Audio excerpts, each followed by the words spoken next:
let's, why have I put a question mark over here? Any guesses? So what, I mean, the recipe of fixing alpha is equal to 1 is fine, there is no problem with it. In the 1D world, in the one dimensional world, I can fix, C delta t by delta x equal to 1, no problem. What happens when I go to higher dimensions? What was that relation between, I mean, if you remember, it was C delta t by delta s, delta x is equal to delta y. This was in the case of 2D, what was it less than equal to? 1 by root 2 in 2D, and in 3D this was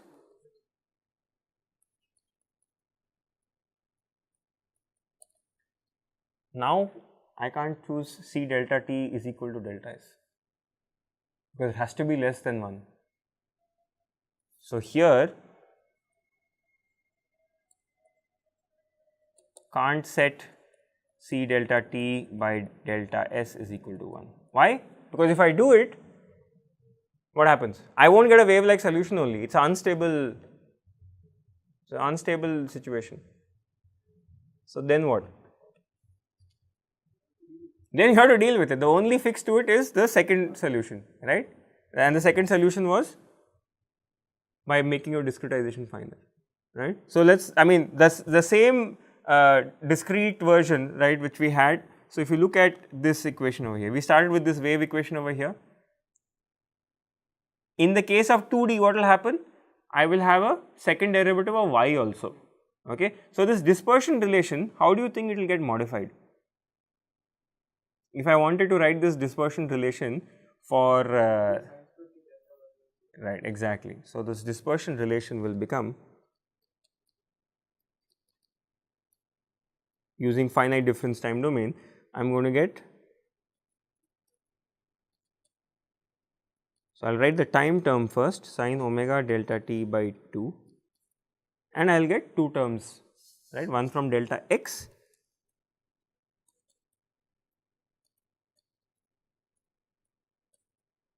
and one from delta y. So now you would have to, I mean, the same analysis that we did in the previous slide, we would have to repeat it to generate the dispersion diagram over here. What is dispersion? Just the relation between omega and k. Wherever in optics or electromagnetics you hear the word dispersion, it means what is the relation between frequency and wave vector. That is what is meant by dispersion, okay. So this is a problem. So the only solution is small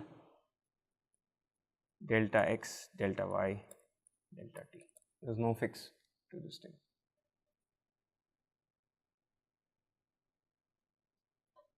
So what is a very, so now that we have to live with it, in 1D we can fix it, put alpha equal to 1, it is allowed, it gives me a stable solution. In 2D and 3D, I have no way around it. So what is sort of one very obvious consequence of this is, think of, let's say, a laser pulse. I want to simulate a laser pulse and it goes and hits some electromagnetic resonator or cavity or something, okay. As this laser pulse travels, let's say it's traveling in free space, right, it's going to numerically disperse because a pulse in time is made up of several different frequencies, but now each frequency has its own velocity, right. If you look at this curve over here, well, not in this curve, but for different, every different omega will have a different k. Yeah, once I fix the discretization, I will change the relation between omega and k at different omegas. So what happens is, supposing I set an input pulse like this, nice Gaussian pulse we send like this, out what happens is it will get distorted, right. So you may, the output pulse, by output I mean the pulse seen after some space and time, right. So this may look something,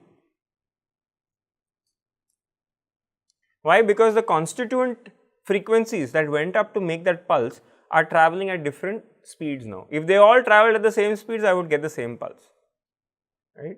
So this is what is called pulse distortion.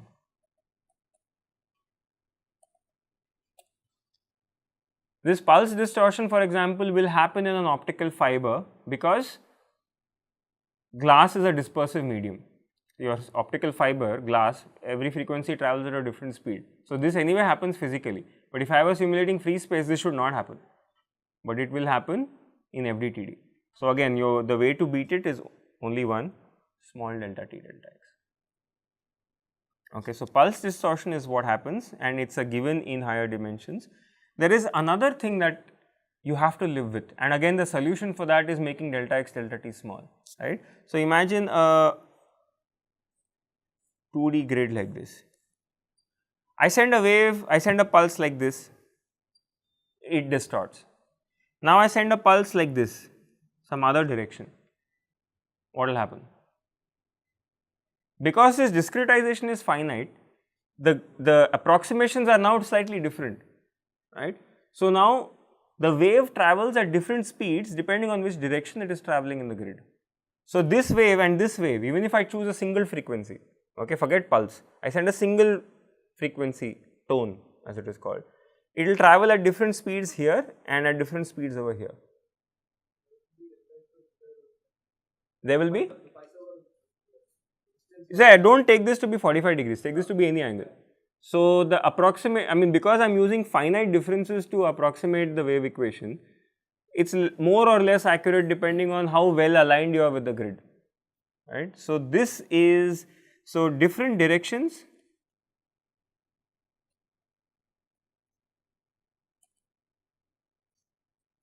different speeds. Yes. The medium is isotropic is a statement of the physical properties of the medium. Air is isotropic medium, but by the virtue of me discretizing space and time, who is discretizing space and time? Not nature, we are doing it in our computer. The moment we do it, we have created an anisotropic material where none existed, right. So, different speeds and what, so yeah, I have already given the word away, this is called grid anisotropy.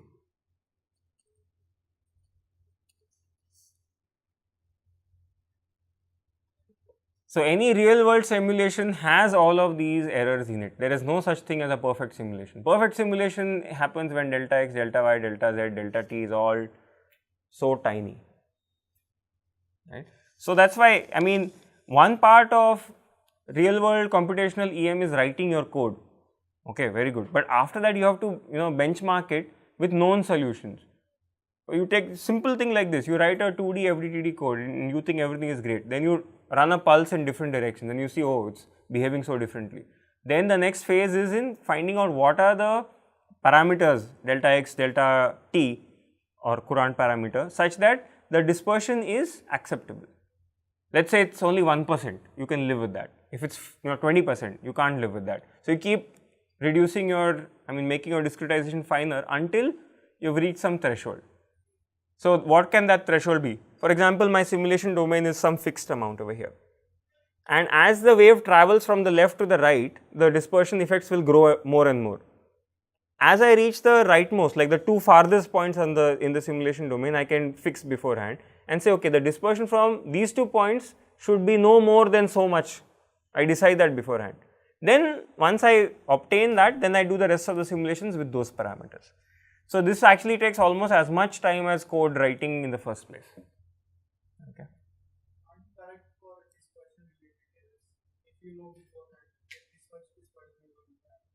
Well, you could correct for dispersion effects if it were a very trivial simulation. Now, if there were only vacuum, sure, you can correct for it, but if it were only vacuum, what is the need to do FDTD? You know, it is a plane wave everywhere. The more difficult things happen when there is some medium, some aircraft or whatever is there, right? There it is not possible to correct for these things, because what is your bread and butter? Finite differences. How much more correction will you do in that? Again, those corrections will be direction dependent, so you will introduce more problems by trying to correct it. So, you have to live with it, there is no other recourse.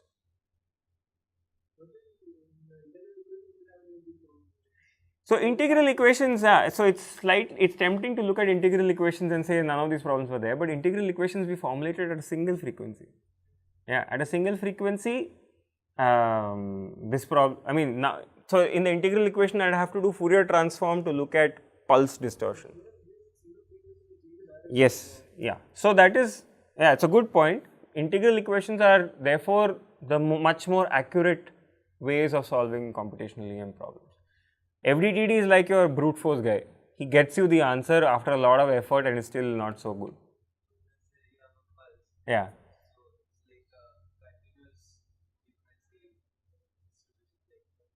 Yeah. So if you take a Gaussian pulse in time, it's Gaussian in frequency. Huh.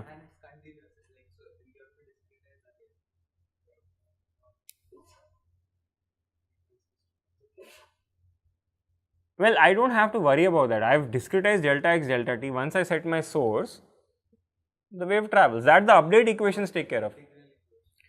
For the integral equation, then I have to discretize in frequency, solve for each frequency, put it together. Yes, so discretizing frequency will bring its own errors, because depending on how fine you do it in frequency, that accurate is your solution in time, right? So then you have a trade-off. How much time do I want to devote to computation? So I mean, integral equations, at least in the optics community, are not very popular, right? People will do FDTD and pay the price in discretization. Okay, you want more accurate, just crank up delta x, delta y. Yeah, I mean, numerically, once we have put it onto the computer, we are no longer going to see e to the jkx or e to the j omega t. We are going to see numbers, complex numbers. Then you can fit whatever thing you want to it, but you will find that even a 1D problem, if alpha is not equal to 1, right, it is not traveling at the speed of light. Even exactly, that's what we saw over here. Even when there is no medium, if you look at the dispersion relation, even when there is no medium, when delta x and delta t are finite, yes, you should not see any distortion in 1D if I set alpha equal to 1. But other places I have to live with it. Okay, so these are the sort of references for this. There's chapter 12 of Peterson's book, which is a very nice reference. There